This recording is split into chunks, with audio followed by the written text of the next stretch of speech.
recording weight, recording what is it, the amount of weight that you're doing. So kind of like looking back and going, well, I've improved I don't know, 10 kilograms in 3 months. I've also improved and one thing that I do regret is that I did not take more pics of myself when I was, just pump pics they call them. Does that Straight mean out of the gym when does that mean you're taking more of them now? a little bit. But You're gonna need a new phone with all the photos you got on it. probably will, Yeah.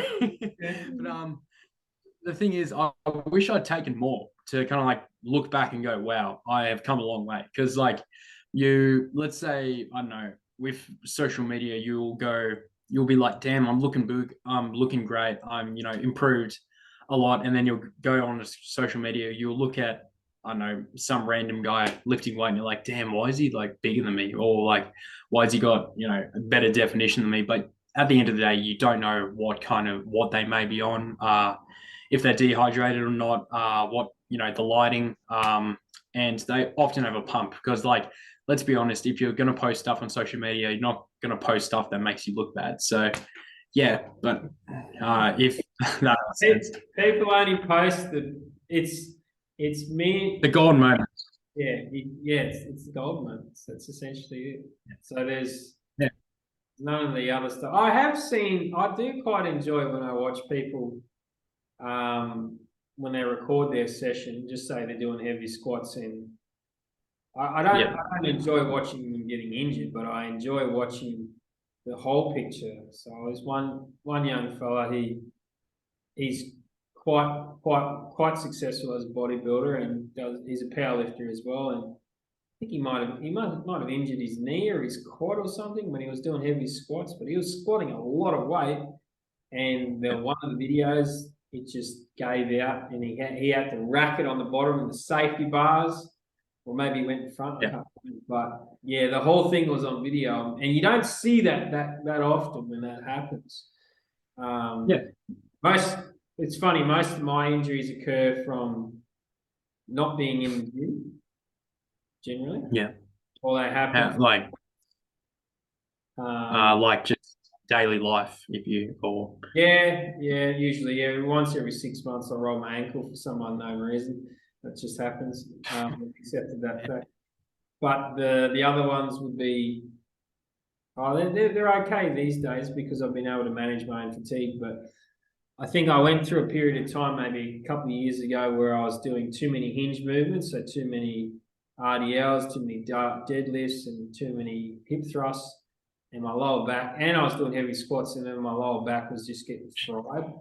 And then you do that yeah, for a good couple of weeks, tightens up, something chronic, and then it takes you bloody 6, 7 weeks to get it back to normal again. After you go and get some dry needling, get some serious massage done, and all that sort of stuff. It's my own stupid fault for when it happens, because like most people, everyone's chasing that silver bullet. Well, I'm when I the downside when you've trained at a certain level, or you can lift it, or you have lifted a certain level, is when you're not there, that you're like, oh, surely I can do that again. Yeah, right. yeah, Took me 6 months to get there before. I'm like, me just say, if I'm deadlifting and I can comfortably only do maybe 120 or 130, and then in my peak it was probably at its like 190, 200s in working sets. But I probably would have put 3 to 6 months into getting those numbers up. And then, having a sad moment. And this is where that insecurity comes back into having one of those sad yeah, moments where I'm like, well, I'm only pulling 130 at the moment, or I'm only pulling 120. Nah, let's chuck another 20 on either side. Let's make it 150. Yeah, right. It's like the old version of me that clearly did, yeah, it did a periodized training. Now, whether it was really good periodized training or whether it was terrible, at the end of the day, I got the numbers. And at some point in time, and I was able, but the one thing that I do forget when I was doing heavy compounds is that my lower back was fried every after every session. I felt like I fell out of the back of a truck. because the progression rate of when I was moving my weights was far too quickly. But I had to feel and experience what that felt like before I've been able to reflect what that actually is like. So hopefully other people can learn from my mistakes, or they can feel their own mistakes. That's completely up to the individual. These days it's yeah, it's trial and error. trial and yeah, there's a lot of error in there. These days it's more I work more on percentages and more on how I'm feeling, and if I'm not feeling it, like I did a couple of videos on Instagram where I was training in the holidays, and I tried to pick up, probably 70% of what I could normally do on an RDL, but when I picked it up, I was like, 110 kilos feels like 140. I said, oh, well, guess I'll be doing 110. I'm like, oh, what do you do? The only thing is, you sit with it, like you said, you sit with that weight for a couple of weeks, and before you know it, that 110 might come into 112 and a half. Maybe. Or you might stay at 110. It's not the worst thing in the world. At the end of the day, you're still lifting, you're still doing something, and you're still being active. And that is something to be proud of. Yeah, it is. And that's the hardest mental battle is trying to outdo yourself time and time again. Literally outdo yourself. And that's when you get injured. But I think, yeah, as long as you're improving from what you were, that's at the end of the day, that's what matters. Well, it's not really.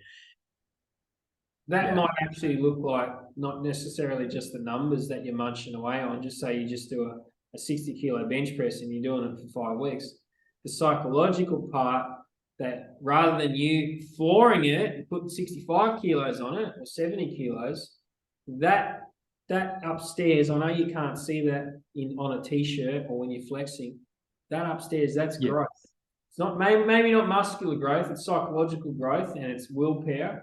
They're all really great tools that are definitely a must-have, which I can't emphasize enough, because getting injured or getting jacked up, it hurts, and it's a lot of trips to the massage therapist, a lot of trips to the dry needling specialist, which and a lot of imbalances, because the thing is, when you're redlining it so much, what tends to happen is that if not one side of the body is equal to the other one.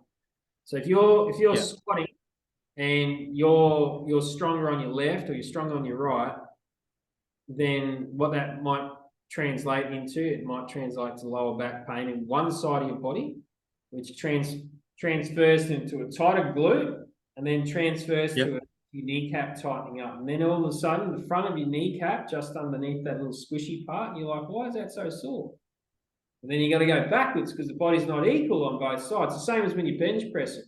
I've seen guys that are, and even myself, repping and trying to rep out real heavy weight. Yeah. Because I'm right-handed and I'm my left side isn't as strong.